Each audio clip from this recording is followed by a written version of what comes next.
Howdy folks, Brainstorm here. I want to share some various different things with y'all on this Skull Snacks channel. And with that being said, I'd like to share with you, and maybe some of you don't know this, let's roll up the old sleeves so we can get to work, that I'm a writer from a long time ago. I love to write, I've always loved to be creative, I love to put words on paper, and a blank page with a pen or pencil was like the greatest thing for me when I was young. And just creating stories and tales and worlds and universes with the power of my mind. It was always fun. I always loved to read, I always loved to write. And so a lot of times I would try to create things and share things and do things, and I was part of writer clubs and presidents of writers clubs and this and that and the other in college. And towards the end of my bachelor's degree, I have a bachelor's degree in English, actually. I was taking a world literature class. And we were studying Geoffrey Chaucer and the Canterbury Tales. I love Geoffrey Chaucer. I think those stories are classic, timeless. They're just the origination of so much creativity in the writing world. And those just the idea of an epic tale written in iambic pentameter, which is a type of style he used in his poetry. This epic poem that Geoffrey Chaucer embarked upon, to his social commentary, this way he was speaking about the people and the situations and the castes and the hierarchy and the positives and negatives of his world, the way he sort of like his own way of commenting without getting in super big trouble. I could do it in a semi-fictional manner. And I want to expound upon what I think and what I feel, and there's many more learned folks and well-versed critics of literary criticism that could speak towards what Geoffrey Chaucer meant and what he didn't mean, and the ins and outs of his poetry. But I was inspired by his poetry. I love the Canterbury Tales, and I thought to myself there, and I looked into what if there was a modern version of the Canterbury Tales? Not a modern retelling, so to speak, of his characters. And I've seen people do that using his specific characters in a slightly modern setting or situation. But what if you had a modern retelling, a modern version with modern characters and a different type of pilgrimage? Now, Chaucer's pilgrims are on a very religious pilgrimage. And I thought, though, what is a modern day secular pilgrimage? The beach. And I'm not all that overtly fond of the beach myself, but everybody seems to want to go to the beach, especially down in my area of the South. Everybody wants to head to Florida or want to go to the beach. People are often fond of the beach. I don't have a problem with the beach. It's just a lot of sand and sun and salty water, which is cool. Don't get me wrong. In moderation, in my opinion. It's like anything else. But, of course, the modern day secular pilgrimage would be to the beach. So what to do? What would be the thing to do?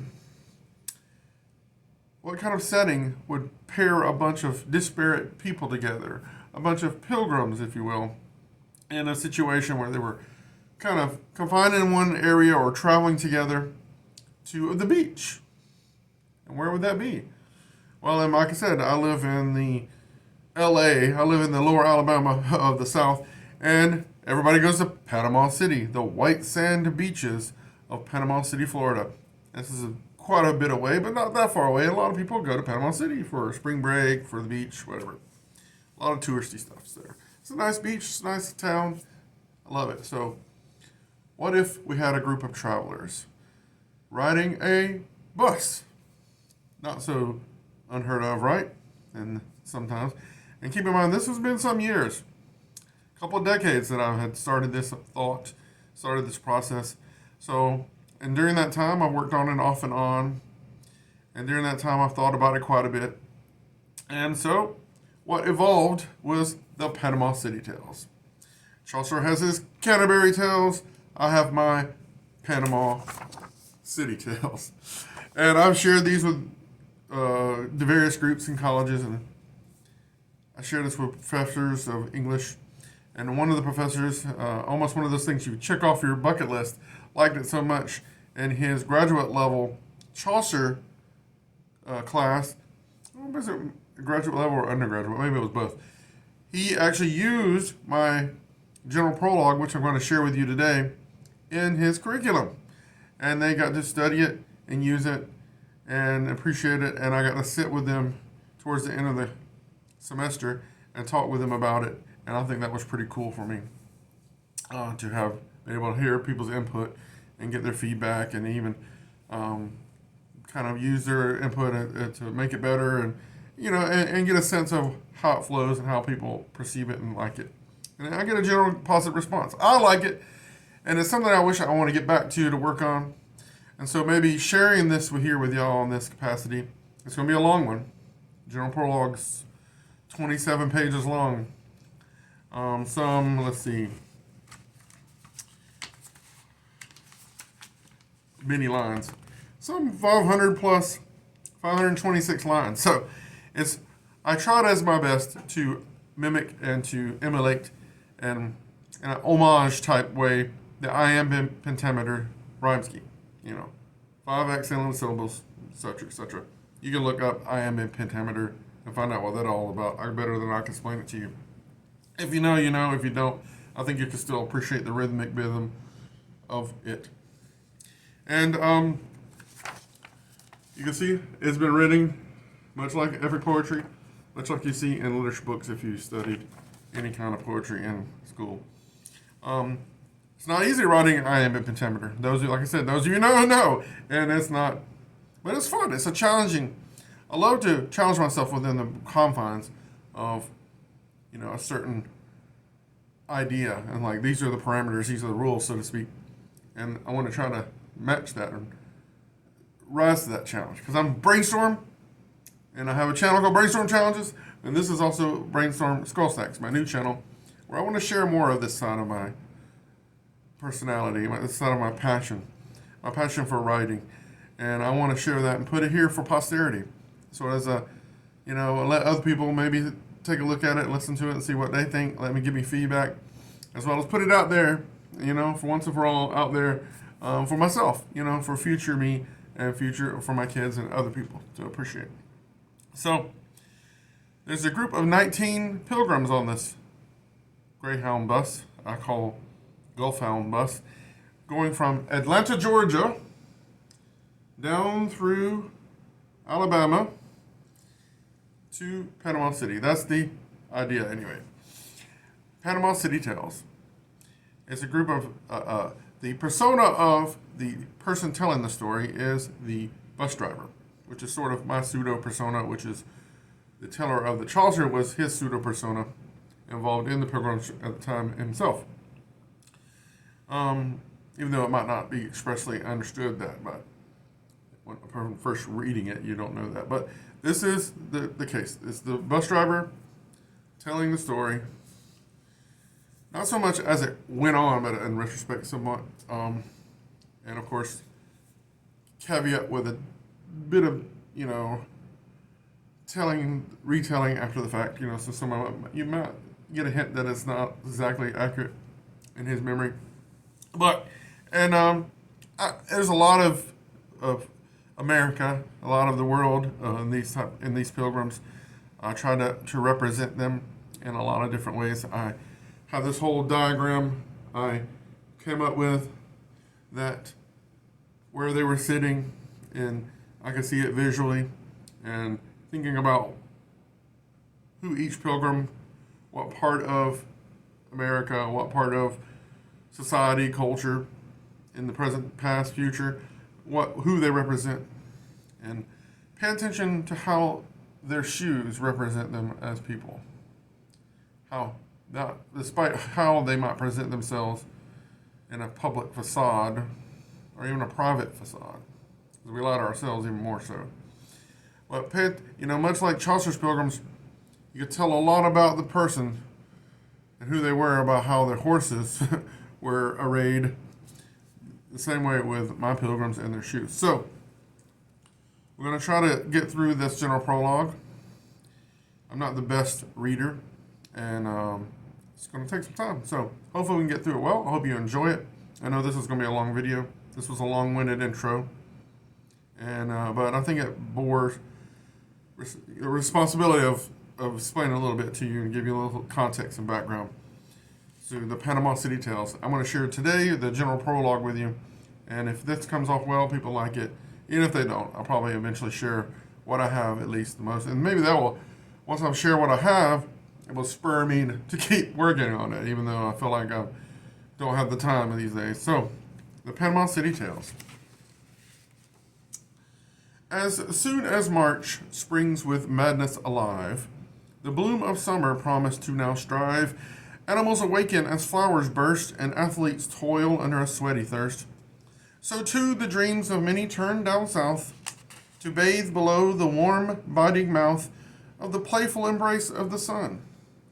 Sighing in their minds of eager fun, families, lovers, and pilgrims travel to play, rest, and let their stress unravel. Taking leave from books, most students flout, vacating messy work desks, grown men shout. From all around they come to the pretty white sand beaches of Panama City. Upon planes, legs, buses, cars, trucks, and boats, with sunblock, snorkels, thongs, and arm floats, they embark for all too short a season. To each his own, and to each her reason. In Atlanta at the Gulfhound Station, one spring day from all across the nation, a group gathered together to bus, and I, the driver, with little fuss, expertly greeted and got them aboard. Luggage in stow, the best they could afford. Good at my job, I had long grown wise to view a face and see through its disguise. Ask the right questions and give a smile, be a friend, or listen once in a while. Our schedule long, we were soon on our way. The weary jaunt would not be so this day. To the world's most beautiful shores, down to the heart of Dixie, from town to town, tickets in hand, assurances aplenty. With myself, the motley troop total 20. So before I pass on with what occurred, before I grant the tale another word, I must attempt, at an even plain pace, to describe the pilgrims in fitting space, and what apparel they were riding in. Thus, at a carpenter, I will begin. The carpenter, a hard-working man, was a happy fellow with a deep tan, and he loved his family more than his life, working long for his children and his wife. He cheered the Olympic Games in Atlanta, and at Christmas, he liked to play Santa. Strong, kind, and manly beyond his years, any child's sorrow could bring him to tears. Never poor, rich, or lacking for money, he gave proper grace to God and country. 2 days a month and 2 weeks a year, he drilled with the guard and held those dear who had bravely served, leaving sad wives to fight for peace and lay down their lives. And if one day his name be called to action, he would probably go with all due satisfaction. With a hammer and saw in hand, he could build, repair, or create anything from wood, always dressed in jeans and a flannel shirt, ready to sweat and work down in the dirt. Eyes like eagles, he could spot imperfections in wood or other people's genuflections. Calluses like metals from head to feet, no kinder father or man would you meet. A deacon of self-taught education, wearing old Velcro shoes on vacation. Quiet, devoid of greed, pretense, or pride, the carpenter had his mate by his side. The wife, a bright woman, was this spouse, a happy homemaker who kept a clean house, an expert cook, and mom to two plump twin girls, bonny, soft-faced, and a head full of curls. A loyal soldier of the church choir, she sang alto, but could go much higher. First to volunteer before she was needed, though her sage advice often went unheeded. She liked to help right as only she could be, dispensing tips to friends and family. Devoted and fair, a true queen no less, wearing small red shoes and a nice pink dress. Hugging a big black purse snug in her arms, it held memories, cures, and countless charms. Faster than her beau in parenting sense, dread of her tots with her mom had her tense. Wed all of 10 years, and none too soon, had finally talked her dear into a honeymoon. Just behind me, to the front of this pair, slumped a thin salesman with long greasy hair. A pitchman of every mold and measure, making money was his life and pleasure. While he could sell water to a drowning fish, insurance and whatnots were his main dish. His voice held charm that didn't sound fake, a hypnotic tongue that could please a snake, bewitch a homely lass with one sly look, or lure an old maid to drain her bank book. I believe this well-earned reputation had caused his boss with all due elation to send him on this brand new peddler beat. Although his thrifty suit was clean and neat, his loud tan loafers did not match his socks. He clutched a worn case gorged with the stocks tightly in his lap. Then there was this smell. Where it rose, I dare not hope to tell. To be quite truthful, it seemed vaguely sweet, like a whiff of cigars and wet concrete. Like a starving man, he tried with firm zest to give all the deal from his very best. He never once claimed to be sly or smart, at least not to me, any small part. Now, sitting across from this huckster friend rested a smart young nurse, an LPN, cherishing the chance to take a brief break from long night shifts, therefore, for her own sake. Had packed a bag and left without a swerve, hopped the first bus before she lost the nerve, and question echoing in her tired mind. Her childhood sweetheart, nice as she was kind, had looked into her brown eyes on bended knee, asking, "My love, my life, please marry me?" "I need to think," was her only reply, and hence she left no word or where or why. Still garbed in her white work outfit and shoes. Though he shared her faith and liberal views, shared her love of cats, movies, and fast food. His push had brought on a depressive mood, dredging up old dreams to one day return to school and learn all she could learn. A sweet girl of common size and looks, she passed the time lost in her puzzle books. Now skip an empty row, and next on the list, a doctor sat with his head in his fist. Well-round and bald, a physician of fame. "You know," he said, "if I gave you my name." Sweet sweat stained his expensive black suit and tie, and his wingtips needed a fresh shine of dye. A smear on his cheek, a birthmark, no doubt. Sat beneath specs he could not see without. A plastic surgeon of such regal girth seemed at any time he could tell you his worth. He kept to himself in great fear of germs, checking his pulse, taking pills for ringworms, and always cleaning his hands with care. He would not drink from a tap just anywhere, choosing to die rather than quench the thirst. Though in his business his clients came first. While he hated to travel, drive, or fly, a bus calmed him, but he never knew why. A conference on health asked if he could trek down to give an hour on bloody fluid. A keen mistress, a weather gal by trade, sat in a short blue mini that she had made, and tried her best to give the doc to Chet. Draped high over the back seat, she sat, letting her beauty and blonde hair drip, with each pinch and grin, tightening her grip. Makeup and clothes fill her only tote bag, while her baby blue plump, still with a price tag, dangled playfully off thin crimson toes. While she traveled, the truth only God knows. I thought at the least it was to pursue one more missed marriage or job interview. An addict of bold fun and pulp romance, she could melt the floor at a salsa dance, and when bad headaches plagued and caused her to swoon, she knew she had to lie on her back soon to make them go. Wrinkles around her eyes were smartly hid by lashes of great size, and a gaze that could freeze and rain or shine. Jumped back 2 seats, and on down the line gazed a politician full of promise. New in the game, yet far from a novice, raising funds on the road for his campaign. Known for his bravado, if not his brain, his gifted lips ever ready to please an ear. A wiry businessman with nothing to fear from his future. He loathed to tell a lie. Now, soft brown skin matched a cheap suit and tie, while his bright, bald head glittered like gold. A high-born wife he would rather have than hold waited at home with 4 kids on her knee, clipping coupons of buy one, get one free. Yes, remained his first most loved word, and no, the ugliest he'd ever heard, fancying himself a cut above men while barely reaching 5'10". His faux leather loafers and off-rack dress left the ladies of his eye hard to impress, yet I myself had to promptly admit that years of gym visits had left him quite fit. Now, guarding the aisle and attached at the hip, slept his big sister along for the trip.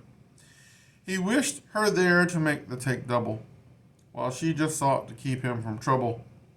Not so near to 50 as you might think, her wit spoke volumes with one stylish wink, a manager of sorts for his sibling, always there to throw her hat in the ring. When he rang, a long black mane of tight braids and a rare sparkle with age scarcely fades, gave her a sharp value greed ne'er can move. A patron of lost causes will naught to prove, and a zeal for scripture that most clerics chase, though fain to attain a true divine grace. Wholly lost in the world and her brother, she gave 2 years to tend to their sick mother. Now, a pair of old sneakers, red slacks, and a blouse, such practical garb, worn round the house, hung loosely on a tall and lean bronze frame. I judged the one craft she'd never feign, the lone role so forever pleased to play, was that of teacher at church on Sunday. Now, a young Latino lawyer came next, flashing business cards with gaudy green text, vowing to one by one learn all our names, to hear our woes, file our dire claims. Now, not prone to brag or overstate his IQ, he had tested himself at 102. I surmise he was shrewder than he seemed, a pit bull of law, yet barely the fiend, knowing just when to fold or play his hand. Free from love of family or homeland, I think he was headed anywhere fast, in a rush to go where the die cast, with no hint of gear to weigh him down. Scuffed moccasin shoes, 2 shades of brown, and a prime tailored suit cut tall to size, accented thin black hair and low, uneasy eyes. Surely not the greatest man to befriend, with his poise suspect and his pride lacking in. A grieving widow for 1 full week, he thought that marriage had left him weak, preferring to ask questions than be asked, bothered no more than when his wife passed. Now, a photojournalist, swollen with child, fretted 2 rows back near the bathroom aisle, and a Eurasian grunt of summer noun, defying each starving city and warring town, snubbed death and life at the slightest whim, to get that shot, her next Pulitzer gem. Ordered on leave and close to her due date, she yielded to long ignored parents her fate and resolved to muse anon, yes or no. Should I keep it and tell the father so? A lone rambler with sleepy stoic eyes, she cared little for her cultural ties. With tread-worn suede boots and sweats as her dress, she would ne'er be viewed a maid in distress. Long straight locks tied tight in a ponytail, offset short legs, arms, and skin ghostly pale. Though she spoke many tongues with bookish ease, she did not know words like thank you or please. A scratched camera case, her lone tote bag, clutching her mouth, every smell made her gag. Now, moving over to the triple-ware bench, smiled an oil tycoon, a pure penny grinch, averse to spend unless he could profit. I guessed the bus line his next prized outfit. He came observing, as he always did, with thinking to buy, withdraw my bid. A corporate cowboy in suave attire, working since age 6 and no plans to retire. He made $1 million the old-fashioned way. While all his games had turned his hair gray, he never grew tired of winning a bet. On all the ventures he kept his shirt yet, and hunting or mirth he knew no equal. And his booming voice heard he no rival. I laughed at his dirty jokes with small loss, keeping in mind he might next be my boss. With slick snakeskin boots and high Texan hat, he wiggled while hard in his seat he sat, talking to himself with great lust and joy, while next to him sat his sole heir, his boy. Now this son, Junior by name and birth, seemed the shyest child that God ever put on earth, bound by his father on his spring break leave, on some bonding trip that caused him to grieve, as he cared not for the greed of business. And his dad's boast he stayed silent witness, preferring to write in his journal all he thought or saw. He liked college football, books, and movies, but his gift of writing, he felt, was his first love and true calling. Even his father deemed it a dream. Yet for all his coyness, he seemed to beam when someone tried to share his poet's touch. I marked him not old enough to shave much, but thrice wiser than his proud father Tom, and close-cropped hair influenced by his mom. Our baggage cost more than this bus, he wrote, in a book stashed inside a large hemp tote. He bore a husky frame with lively ease, wearing a shirt with a wrestler named Queeze. Splashed across the front, old sneakers and shorts finished the picture. A rebel of sorts. Skip one more ragged bench, and next I did meet a runaway girl braced low in her seat, as roused as a mouse in all the bus rows, with hair as a black of mutter of crows. Her dark makeup matched her dark attitude, and a smirk frozen on her face so rude that I feared all her piercings would pop out. There were too many studs and rings, no doubt. I could not see her ears for the glitter. I judged so fast the world had made her bitter, and her parents did not understand why. Thus, though she ran without note or goodbye, she chose real men of her boys her age, and loved debates on smog and earth suffrage.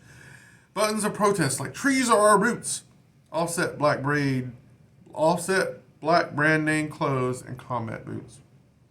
She paid all in cash, much to her credit, a wad of bills pinched by her dad's debit. This smart teen held black opinions of fury, a backpack and smokes, her sole luxury. Across one more empty bench on my left side sat a United States Marshal with pride. And how she looked, with short blonde hair so bright, and shone like the sun in the height of daylight. Brawny biceps bulged from a fresh brown suit. A vegan, she said, who loved nuts and fruit, almost as much as catching the bad guy. Foster home tough, you would ne'er see her cry, or feel sad for herself, veiled by her slacks. She wore a long leather boot, these are the facts, that clung taut to firm calf muscles and feet. I grant no man could budge her from that seat. To pick up a fugitive was her aim, an expert shot with 10 years in the game. Her sidearm was sharply hidden from us.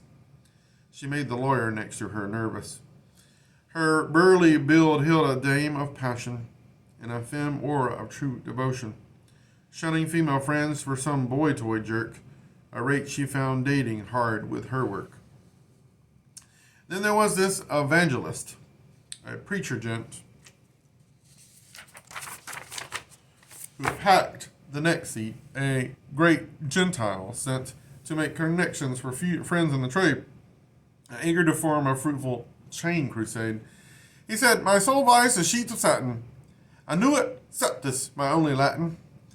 To be truthful, his guys gave me the creeps. He ate gaily from a sack of sweets. Excuse me. Rebuking any who would look on with greed. He had a 2-pack a day smoker's need, and was his best when it came to high speech, taking great pains in sermons to teach a new $100 phrase each Sunday. With a gray Gucci suit, too tight to pray in, and a gray Gucci shoes polished to shine, he fought the curse of pride and want of wine with a fervor for setting lost souls free. His chaste style and divinity degree made him a master of sin, I heard. From his very plump lips spoke he the word. To the front rode his accountant intern, with long red hair and skin prone to sunburn, so very close to graduation day. A whiz with numbers, she had nil to say when it came to her post with the preacher. Her goal was to become a math teacher, and help shape minds of both young and old. Magna cum laude bound, or so I was told. He praised her for her moral clarity, as a saint of agnostic charity. Of her beauty and wit he was no match, nor could any man, I think, itch her scratch. She favored a clique of bookish lasses her own age, even in horn-rimmed glasses. She looked stunning, a real Hotlanta belle. Her drawl did not cramp her, that I could tell. With a seductive tone all found tempting, her boss thought her talents a true blessing, and made it his aim to save her from shame caused by odd views. "Your life is not a game," he taught to such girls indeed. "It's a fight." She snubbed his pleas of counseling at night. A handbag and dress of wild purple hues with a matching pair of plump platform shoes was her outfit, which made her look older. Up one more to the front stared this soldier, listening to a Walkman turned down low. Lost in space on some point past his window. A crew cut and flip-flops his best feature. A young man plagued by some demon creature. With a script bottle haze, his soul secure. When the Twin Towers fell, he joined the Corps, hoping to do his part and show his pride. Working hard, he hid his fears deep inside. A Native American lad with flair for knowing things special, unique, and rare. A knack of total recall helped him thrive, while spinning a story made him feel alive. A well-bred Creek warrior by and large, he headed home on a medical discharge. He knew and loved his rich tribal culture, yet his light was facing a dim future when a training mishap so rudely tore his bloodline from him, crushing his male core. All this I was told and did not dare guess by a doctor in the same fatigue dress. As he loaded and then left the wretch with me, I vowed to steer clear and just let him be. Now, a grandmother came. Ooh. I knew that was going to happen. There's a little interlude there. A grandmother came next, nobly sitting, straight back against her seat, smoothly knitting, and taking in the sights as they blurred by. A stout Berlin-born Jewish frau, thought I, who had seen some years and shed many tears. Long ago quelling grim dreams and old fears of numbered arms, swastikas, and cruel men.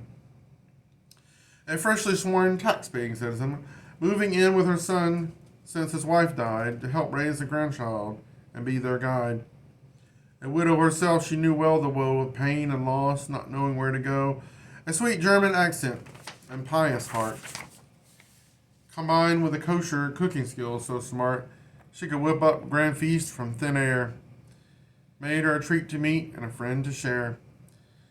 While all her bags sat safe close to her seat, handmade sandals girdled her wrinkled feet, and a self-stitched dress so regal and plain, swathed with a shawl over thick, tough frame.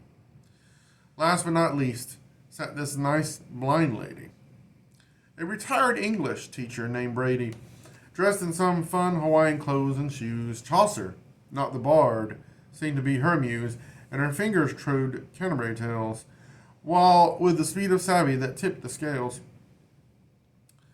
A brown reed cane sat by her side, I saw, while scratches on her arms looked sore and raw. Those are for my cat, she said with a frown. He did not want me to go out of town. Their eyes were hid by black Ray-Ban shades. Her want was wise, a real Jill of trades. She loved the adventure found in all things, prizing the sounds of bliss that learning brings. Off to visit her sister for a spell, a peer spinster with her own tale to tell.